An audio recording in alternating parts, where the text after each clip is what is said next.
Hi, எப்படி இருக்கீங்க? இன்றைக்கி சாரம்மா கிச்சனில் ஒரு மீன் குழம்பு வைக்கலாம். இது என்ன மீன் அப்படின்னா சுதிம்பு மீன். சுதிம்புலேயே 2 மீன் இருக்குது, வெள்ளை சுதிம்பு, கண்ணாடி சுதிம்பு அப்படின்ட்டு. இது வெள்ளை சுதிம்பு மீன். இது கிராமத்து ஸ்டைலில் மண் சட்டியில் வைக்கலாம். இப்போ எப்படி செய்யலாங்கிறத பார்க்கலாம் வாங்க. மீனை நல்லா க்ளீன் பண்ணி எடுத்து வச்சாச்சு.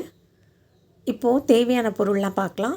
இதுக்கு என்னெல்லாம் போட்டு அரைக்கலான்னு பார்க்கலாம். கொஞ்சம் தேங்காய், வெங்காயம், பூண்டு, கொஞ்சம் சீரகம், மிளகு இதெல்லாம் போட்டு மிக்சியில் நல்லா நைஸாக அரைச்சி வச்சுக்கலாம். ஒரு எலுமிச்சை அளவு புளி எடுத்து ஊற வச்சு வச்சுக்கலாம். அப்புறம் ஒரு மண் சட்டியை ஸ்டவ் ஆன் பண்ணி வச்சு நல்லெண்ணெய் விட்டு எண்ணெய் காஞ்சதும் கொஞ்சம் கடுகு போட்டு பொரிய விடலாம். கூடவே கொஞ்சம் வெந்தயம் சேர்த்துக்கலாம். வெந்தயம் மீன் குழம்புக்கு மணமாக இருக்கும், அதுக்காக வெந்தயம் சேர்த்துக்கலாம். 2 பொரிஞ்சு வரும்போது சின்ன வெங்காயம் வெட்டி வச்சுருக்கேன், சின்ன வெங்காயத்தை சேர்த்துடலாம். வாசத்துக்கு ஒரு பெரிய பச்சை மிளகாவாக இருந்தது, அதனால் 1 மட்டும் எடுத்து கீரி போட்டிருக்கேன். இதையும் நல்லா வதக்கிக்கலாம். வதங்கும் போதே கொஞ்சம் கருவேப்பிலையும் சேர்த்துக்கலாம். கருவேப்பிலையை நல்லா கழுவிட்டு சேர்த்துக்கலாம். அதையும் சேர்த்து நல்லா வதக்கலாம். சின்ன வெங்காயம் நல்லெண்ணெயில் நல்லா வதங்கட்டும். இப்போது பெருசாக இருந்தால் ஒரு தக்காளி போதும், சின்னதாக இருந்ததுன்னா 2 தக்காளி. அதை நல்லா கட் பண்ணி சின்ன சின்னதாக கட் பண்ணி அதையும் சேர்த்து நல்லா வதங்கினதுக்கப்புறம் மசாலா தூள் ஆட் பண்ணிக்கலாம். இதுக்கு இந்த அளவுக்கு மீனுக்கு நான் எவ்வளோ எடுத்திருக்கேன், ஒரு 4 டீஸ்பூன் மிளகாத்தூள், ஒரு அரை டீஸ்பூன் மஞ்சத்தூள், 3 டீஸ்பூன் தனியாத்தூள் சேர்த்துருக்கேன். சேர்த்து அதையும் நல்லா எண்ணெயிலேயே வதக்கலாம். அந்த பச்சை வாசனை போகிற அளவுக்கு நல்லா வதக்கிடணும். மீடியம் ஃப்ளேமில் வச்சு, இல்லைன்னா சிம்மில் வச்சு வதக்கலாம், ஹையில் வைக்கக்கூடாது. இந்த மசாலா கொஞ்சம் கரிஞ்சிச்சின்னா அப்புறம் டேஸ்ட் மாறிடும். அதனால தான் கொஞ்சம் சிம்லேயே வச்சு வதக்கிக்கலாம். இதுக்கு நடுவில் இந்த புளியை நல்லா கரைச்சி ஊற்றிடலாம். ஊற வச்சு வச்சுருக்கோம்ல, புளியை நல்லா கரைச்சி ஊற்றிக்கலாம். எப்பயுமே மீன் குழம்புக்கு கருப்பு புளி நல்லாயிருக்கும், பழைய புளி தான் நல்லாயிருக்கும். இப்போ அரைச்சி வச்சுருக்க தேங்காய் பேஸ்ட்டு போட்டுடலாம். அதையும் போட்டு தேவையான அளவு இப்போவே உப்பும் சேர்த்துடலாம்.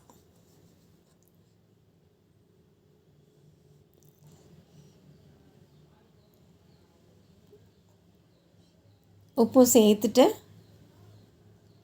நல்லா கொதிக்க விடலாம். கல் உப்பு சேர்த்துக்கிட்டேன்னா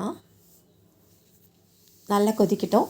இந்த மீன் பேர் சுதும்பு, சுதிம்பு சொன்னேன், சுதும்பு, குதிப்பு அப்படின்னும் சொல்கிறாங்க. சுதும்பு மீன் இந்த மீன்.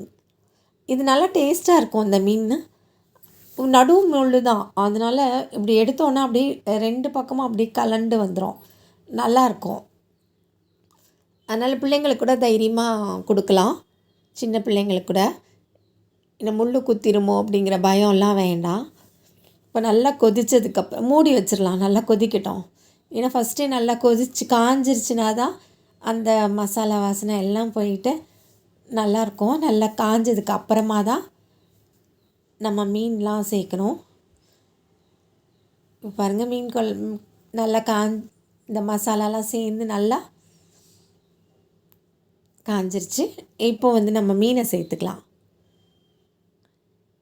இதில் அப்படியே 2 பக்கமாக தனியாக எடுத்துடலாம். வறுத்தாலும் நல்லாயிருக்கும், குழம்புக்கும் நல்லாயிருக்கும். முள்ளெல்லாம் குத்தாது, அழகாக எடுத்துடலாம். க்ளீன் பண்ணுறதும் ஈஸி. அதனால் இந்த மீன் விலையும் கொஞ்சம் கம்மி தான். நல்லாயிருக்கும், டேஸ்ட் நல்லாயிருக்கும். இது வச்சா குழம்பே வாசமாக இருக்கும். அதாவது கடலில் உள்ள மீனில் டேஸ்ட்டாக இருக்க மீன் வகைப்படுத்தினதில் இது 5ஆவதா ரேங்கிங்கில் இருக்குது. ஒரு இடத்துல பார்த்தேன், அதை தான் சொல்கிறேன். இப்போ குழம்பு நல்லா கொதிக்குது. நல்லா கொதிக்கிட்டோம், நல்லா கொதித்து அப்படி அப்புறம் சிம்மில் வச்சிடணும். அது பாட்டுக்கு கொஞ்சம் நேரம் காஞ்சிட்டு இருந்ததுன்னு வச்சுக்கோங்க. மீன் சீக்கிரம் தான் வெந்துடும். சிம்லேயே வச்சு நல்லா எண்ணெய்லாம் பிரிஞ்சு வந்ததுக்கப்புறமா நம்ம இறக்கி வச்சிடலாம். நம்மளுக்கு தேவைக்கேற்ப காரம் போட்டுக்கலாம். எண்ணெயும் அதுக்கு ஏற்ற மாதிரி ஊற்றிக்கலாம். பார்க்கவே அழகாக இருக்கும். இந்த மீன் வாங்கி ஒரு தடவை நீங்களும் இந்த மாதிரி செஞ்சு பாருங்கள், நல்லாயிருக்கும். இது பேர் சுதும்பு மீன், சுத்திம்பு கிடையாது. சுதும்பு மீன், குதிப்பு அப்படின்னும் சொல்கிறாங்க. அப்படி கலண்டெல்லாம் ஓடாது. சில மீன்லாம் வந்து குழம்பு வைக்கும்போது அப்படியே இதுவாகிடும், பிஞ்சு போயிடும், கலண்டு வந்துடும். இது அப்படியே இருக்கும், நல்லாயிருக்கும். எடுத்து சாப்பிட்றதும் ஈஸி, வறுத்தும் சாப்பிட்லாம். இந்த குழம்பு பிடிச்சிருந்ததுன்னா மறக்காமல் லைக் பண்ணுங்கள், கமெண்ட் பண்ணுங்கள், ஷேர் பண்ணுங்கள். இன்னும் நம்ம கிச்சனை சப்ஸ்கிரைப் பண்ணாதவங்க உடனே சப்ஸ்கிரைப் பண்ணுங்கள்.